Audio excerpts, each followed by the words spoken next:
Donc l'historique de l'exploitation, c'est un arrêt du labour. Et puis après, ça a été de passer aussi en bio en 2010. Le sol sur lequel je suis en train de marcher, c'est un sol qui était en prairie déjà depuis 6-7 ans, donc il n'a pas vu d'outils passer dessus. Pour semer cette févrole, on est venu l'implanter en semi-direct, donc on n'a pas non plus perturbé le sol.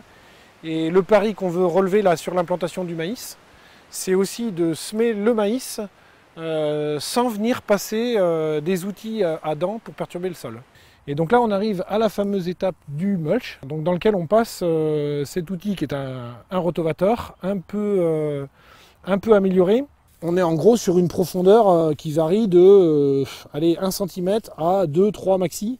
On va expérimenter 3 itinéraires techniques qui vont être différents. Le premier itinéraire, c'est un passage de dents. Le deuxième itinéraire, un passage de herse rotative. Et enfin, le troisième itinéraire, c'est de venir semer directement avec le semoir à maïs. Ce qu'on a observé l'année dernière, c'est que le maïs qui est positionné, la graine de maïs positionnée juste en dessous ce mulch, en direct dans la terre, donne de très bons résultats. Le semis s'est bien passé, y compris dans le protocole sur lequel on avait juste le mulch et on venait avec le semoir en direct dans ce mulch. Sur le salissement, ce qui est très intéressant, c'est que là on a vraiment une différence très significative. Pour le désherbage mécanique, aucun problème pour passer, y compris dans ce qui a été semé sous mulch. Pour l'année, je trouve qu'ils sont plutôt jolis, moi. Pour nous, ça correspond complètement à l'objectif. On préserve le sol, on y touche moins encore que ce que l'on faisait jusqu'à aujourd'hui. On espère sortir les mêmes rendements de maïs qu'avant, mais en ayant brûlé moins de fioul, travaillé moins et préservé notre sol. Donc c'est un peu le pari gagnant qu'on veut faire.